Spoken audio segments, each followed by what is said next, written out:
묵상한 말씀은 오늘 본문 가운데서 23장 21절부터 23절까지의 말씀입니다. 신명기 23장 21절부터 23절까지의 말씀, 우리 같이 한 목소리로 읽어볼까요? 시작. 내 하나님 여호와께 서원하거든 갚기를 더디하지 말라. 내 하나님 여호와께서 반드시 그것을 내게 요구하시리니 더디면 그것이 내게 죄가 될 것이라. 내가 서원하지 아니하였으면 무죄하리라. 그러나 내 입으로 말한 것은 그대로 실행하도록 유의하라.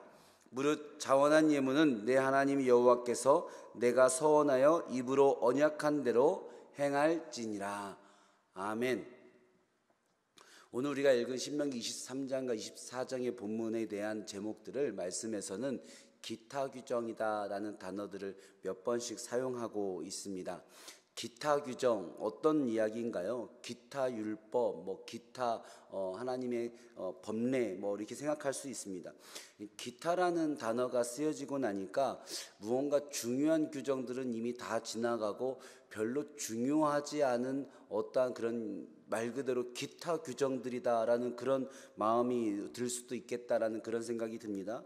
여러분, 그러나 하나님께서 우리 가운데 하신 말씀 가운데 기타 말씀이라는 게 있겠습니까? 하나님 주신 말씀은 한 말씀 한 말씀 모두 다 소중한 말씀이고 중요한 말씀이죠. 그래서 우리가 이 이야기들을 무언가 하나의 카테고리로 담기가 조금 어려워서 기타 규정이다라는 그런 소제목을 달아놓기는 하나님 성경책에 되어져 있지만, 사실은 하나님의 말씀의 의미를 생각해 보면 적절한 제목은 아니다라는 그런 생각이 듭니다.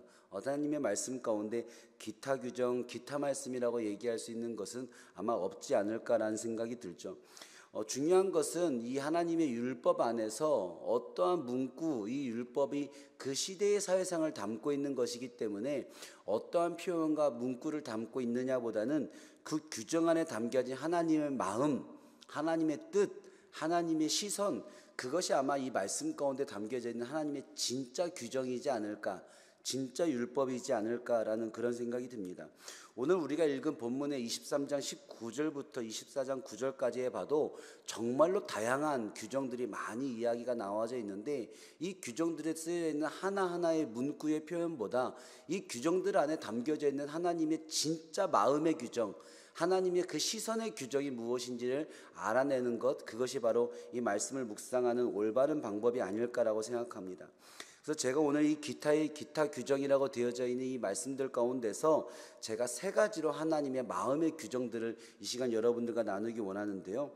첫 번째로는 형제 규정, 그리고 두 번째로는 약자 규정, 세 번째로는 생명 규정이다라고 저는 표현했습니다. 오늘 나와져 있는 규정들을 이 세 가지 규정 안에서 한번 담아보고 싶은데요. 첫 번째로 형제 규정은 형제를 소중히 하라라는 하나님의 규정이라고 할 수 있어요. 오늘 말씀해 봤더니 23장 19절부터 어떤 말씀이 나오냐면, 형제에게 돈을 구워주면은 이자 받지 마라 라는 말씀이 나옵니다. 타국 사람들에게는 이자 받을 수 있는 일이 있어도 네 형제에게는, 네 가족들에게는, 같이 살아가는 공동체에게는 그거 받지 마라 라는, 바로 형제를 소중히 생각하라 라는 이야기죠. 또 어떤 말씀도 있냐면, 네 형제, 네 이웃, 함께 살아가는 그들의 포도원에 있는 열매를 따도 되는데, 그들의 곡식밭에 들어가서 열매, 이삭 따먹어도 되는데, 그 포도원의 열매를 그릇에 담아서 다 가져가지는 마라. 그리고 곡식을 낫으로 베서 그 이삭들을 따먹지는 마라라고 얘기하고 있는 겁니다. 이것이 무엇입니까? 가깝다고, 편하다고 함부로 해서는 안 된다라는 것이죠. 우리가 형제를 소중히 여기는데 그 형제의 사정을 잘 돌보아 줘야 되며, 형제라고 해서, 가족이라고 해서, 같은 교인이라고 해서, 함께 살아가는 공동체라고 해서 쉽게 생각하고 함부로 대하는 것이 하나님의 뜻은 아니다. 오히려 더 소중하게, 더 아끼며 그 형제들을 대해야 된다라는 말씀입니다. 약자 규정이라고 되어 제가 카테고리에 남은 규정 안에도 두 가지 규정을 넣어볼 수 있는데요. 첫 번째는 아내에 대한 규정입니다. 우리가 마가복음에서 말씀 큐티를 할 때도 이 부분에 관해서 예수님의 이야기를 다뤘었는데요. 이 아내 규정은 어떻게 보면 여성 규정이라고 볼 수도 있습니다. 그 당시 시대상 가운데서 여성은 약자 가운데서도 약자다라고 볼 수 있죠. 특별히 남자들이 여성을 아내로 맞이한 뒤에 너무나 쉽게 무책임하게 그 여성을 버림으로써 또 그 여성을 그냥 방기함으로써 그 여성의 삶이 죽음 가운데로 내몰리고 사회적 차별과 폭력 가운데로 내몰리는 일들이 너무나 많았기 때문에 하나님은 이 이혼 규정을 말함으로써 그 여성들을 사회적 약자의 자리에서 보호하려고 하는 하나님의 마음이 담겨져 있는 것이 이혼 규정입니다. 이혼 증서를 써서 내보내라라는 말씀이 아니라 여성들이 이혼하고 나서도 사회적으로 보호받을 수 있도록 사회가 책임져야 된다라는 것이죠. 그리고 사회적 강자인 남성들에게 너희들보다 약자처럼 보인다고 해서 그 여성을 함부로 해서는 안 된다라는 것을 하나님의 규정 가운데 담아놓은 것입니다. 요즘 우리가 읽을 때 이 말씀을 우리가 지금 읽을 때는 당연한 것이다 라고 생각할 수도 있고, 오히려 지금의 우리가 여성에 대한 사회적인 그런 보호의 규정 안에서 바라봤을 땐 지금 우리가 봤을 때 너무 약한 규정 아닌가, 이혼 증서를 써서 내보내는 것이 아니라 이혼하지 못하도록 해야지라고 생각할 수도 있지만, 이 시대의 사회상으로 봤을 때 일이 얼마나 충격적이고 파격적인 복지의 혜택인지를 우리가 그 문화상 안에서 여겨보면 하나님이 이 규정 안에 약자에 대한 어떤 마음을 담았는지 알 수 있습니다. 또 하나는 뭐냐면 결혼 후 1년 동안 아내에게만 집중해야 된다라는 그런 특이한 규정이 있어요. 신혼부부들이 참 좋아하는 말씀이기도 한데요. 이것 또한 동일한 마음이죠. 여성과 결혼했으면 그 여성을 책임져라라는 것입니다. 결혼만 하고 나서 그 여성을 방치하고 그 여성을 버리는 것이 아니라 너의 온 시선과 온 마음과 온 삶을 집중해서 네가 결혼한 그 여성을 책임져라라는 그 책임에 관한 하나님의 마음이 담겨져 있는 것입니다. 그렇기 때문에 네가 생각해 봤을 때, 네가 바라봤을 때 약해 보여도 아무것도 아닌 거 보여도 그 소중한 그 약한 것 하나를 소중히 여겨야 된다라는 하나님의 약자 규정입니다. 세 번째로는 생명 규정입니다. 맷돌이나 그 윗짝을 전당 잡지 말라라는 말씀이 있어요. 그러면서 뭐라고 되어 있냐면 그 맷돌이나 그 윗짝은 그에게 생명이 되는 것이다. 우리가 많은 것들을 다른 사람들로부터 세상 가운데 뺏고 뺏기는 그런 세상과 사회상이라고 얘기할 수 있지만, 우리가 정말로 그 안에서 소중히 여겨야 될 것 정말로 하나가 있다면 바로 누군가의 생명 아니겠습니까? 생명을 소중히 여기고 생명을 뺏는 일들을 정말로 우리가 이 세상 가운데 가장 악한 것으로 여기는 그런 사회 안에서 우리가 살아가야 되지 않을까라는 생각입니다. 그래서 오늘 말씀해 봤더니 맷돌이나 윗짝을 전당 잡지 말라, 그것은 생명이다라는 말씀과 함께 누군가를 꿰어내서 그를 노예 삼고 그를 죽이는 일들, 그의 시간과 그의 삶을 완전히 폭력적으로 뺏는 일들 해서는 안 된다. 그러면 너도 죽을 수 있다. 그것이 무슨 말인가요? 생명 뺏으면 안 된다라는 것이죠. 마지막에 나병에 관한 규정도 생명 규정이라고 할 수 있습니다. 우리가 전염병이 돌아왔을 때 우리가 어떠한 규례를 만들고 또 그걸 안에서 조심하고 격리하고 하는 일들은 생명이 소중하기 때문에, 내 생명뿐만 아니라 누군가의 생명도 소중하기 때문에 우리가 그러한 일들을 지키는 것 아니겠습니까? 하나님께서는 한 사람의 생명도 소중하다, 소중하게 여겨야 된다라고 얘기하는 거죠. 여러분, 우리가 오늘 여러 가지 많은 본문 가운데서 정말로 많은 규정들, 또 우리가 이 본문 앞뒤로도 계속 많은 규정들을 보게 될 텐데, 하나님이 말씀하시는 규정 안에서 우리는 하나님이 형제들을 어떻게 우리가 마음으로 여기기를 원하는지, 우리가 사회적인 약자들을, 내 주변에 있는 약자들을 어떻게 여기기를 원하는지, 그리고 우리 주변에 하나님이 주신 생명을 어떻게 여기기를 원하는지, 사실 하나님의 그 마음 안에서 규례를 보아야 됩니다. 하나님의 율법을 형제의 관점에서 보지 못하고 약자의 관점에서 보지 못하고 생명의 관점에서 보지 못하니 예수님 시대의 하나님의 율법을 다 자기들의 멋대로 다시 해석해서 여전히 악함 가운데 있는 그들의 모습을 볼 수 있다는 거죠.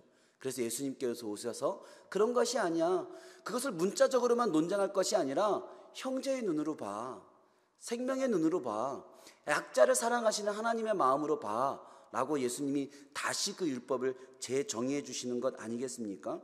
그래서 로마서 13장 10절에 보면 사랑은 이웃에게 악을 행하지 아니하나니 그러므로 사랑은 율법의 완성이다 라고 선언하는 말씀이 바로 그 핵심의 말씀인 것 같습니다. 우리가 하나님의 율법을 볼 때 하나님의 사랑의 관점에서 봐야 된다.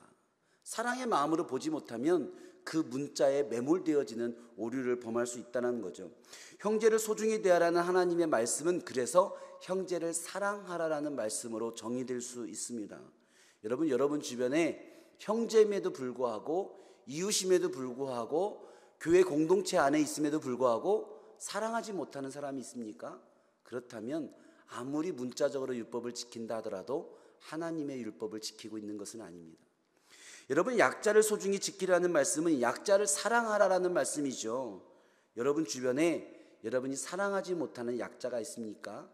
내가 보기에 너무 연약해 보이고 나보다 수준 낮아 보이고 세상 가운데 별것 하나 별것 아닌 것처럼 보여서 내 마음이 가지 않는 사람들이 있습니까?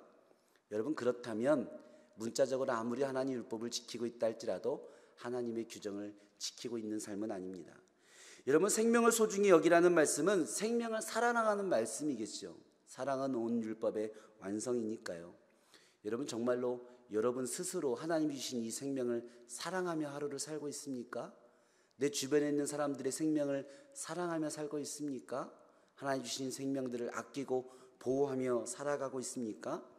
생명을 사랑하지 못하며 살아간다면 아무리 문자적으로 내가 하나님의 말씀을 지키며 산다 할지라도 하나님의 말씀을 아는 것은 아닙니다. 오늘 우리가 함께 읽은, 저와 함께 읽은 말씀은 특별히 오늘 제가 얘기한 많은 규정의 말씀 가운데서도 서원의 규정입니다. 오늘 말씀 목사님이 생명, 형제 규정, 약자 규정, 생명 규정이라고 목사님이 묵상을 해서 나눴는데 이 안에 규정에 이 서원 규정은 없었네요. 이 서원이라는 규정은 하나님께 내 입으로 고백하고 약속한 것은 지켜야 된다는 규정입니다. 그것에 대한 덜한 규정도 아니고 더한 규정도 아니죠. 하나님께 말했으면 지켜라, 말했으면 그 말한 거 소중히 여겨라 라는 것이죠. 여러분, 하나님께서 우리 가운데서 받길 원하시는 서원이 무엇일까요? 오늘 이 서원은 우리가 하나님 앞에 스스로 하나님 앞에 하나님, 저 하나님께 이렇게 하겠습니다 라고 얘기하는 그것이 바로 서원 아닙니까? 하나님께서 이렇게 해라 라는 것도 될 수 있겠지만 하나님, 저 아멘입니다. 하나님, 저 그렇게 하겠습니다. 저 그렇게 살겠습니다. 하나님께 이렇게 드리겠습니다 하는 그 모든 것, 내가 하나님께 입으로 고백하고 때로는 동의하고 아멘하는 것, 그것이 바로 서원 아니겠습니까? 여러분, 다시 한번 이렇게 질문하고 싶습니다.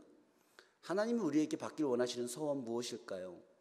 시간의 서원 하나님 원하십니까? 물질의 서원 원하십니까? 대단한 봉사와 헌신의 서원 원하십니까? 혹시 그렇게 서원한 것이 있다면 여러분 지키시길 바랍니다. 그러나 여러분, 하나님께서 우리에게 받길 원하시는 서원이 있다면 오늘 이 말씀 가운데서 그 서원 찾기 우리가 찾아본다면 우리가 앞서 얘기했던 하나님의 그 마음, 그 마음대로 살아가는 그 삶, 그것 원하시지 않겠습니까? 하나님, 제가 엄청난 시간을 하나님께 드리겠습니다. 엄청난 물질을 하나님께 드리겠습니다. 엄청난 나의 삶의 헌신과 열정 하나님께 다 드리겠습니다. 소중한 서원이지만 정말 하나님께 우리가 드려야 될 가장 귀중한 서원이 있다면 하나님, 제가 내 주변의 형제를 사랑하겠습니다. 내 삶의 약자들을 사랑하겠습니다. 하나님이 주신 생명을 사랑하며 살겠습니다. 여러분, 이것만큼 위대한 서원 어디 있겠습니까? 이것만큼 하나님이 기뻐하시는 서원 어디 있겠습니까? 오늘 하나님께서 우리에게 말씀하여 주셨는데 이 새벽 우리가 하나님께 서원하는 시간 되어야 되지 않을까요? 하나님, 오늘 하루만큼이라도 형제를 사랑하며 살겠습니다. 오늘 하루만큼이라도 생명을 소중히 여기며 살겠습니다. 내 주변에 있는 약자들을 아끼고 소중히 여기며 사랑하며 살겠습니다. 여러분, 이 새벽 하나님의 말씀을 듣고 그 말씀대로 살기로 서원하는 새벽이 되어진다면 여러분, 이 서원 규정에 따라 그 서원 지키며 사십시오. 그 서원 행하며 사십시오. 그것이 매일 아침마다 하나님 말씀 듣고 그 말씀에 서원하고 그 서원한 대로 그 하루를 살아가는 믿는 사람들의 하루하루의 삶이 바로 그것 아닐까라고 생각합니다. 오늘 하루 이 시간 서원한 대로 살아내는 오늘 하루가 되어지기를 축복합니다. 그 서원을 지키시는 하루가 되어지기를 권면합니다. 이 시간 같이 한번 기도하겠습니다. 하나님 감사합니다. 하나님 오늘 주님의 말씀이 하나님이 우리에게 주신 이 규정이 오늘 하루 우리의 삶의 서원이 되길 원합니다. 형제를 소중히 여기는 하루 되기 원합니다. 약자들을 사랑할 수 있는 하루 되기 원합니다. 생명을 귀하게 여기는 하루 되기 원합니다. 우리가 하나님의 말씀을 하나님의 사랑으로 받아들여 우리 또한 사랑하며 살아내는 하루가 되기 원합니다. 하나님, 그렇게 살겠습니다.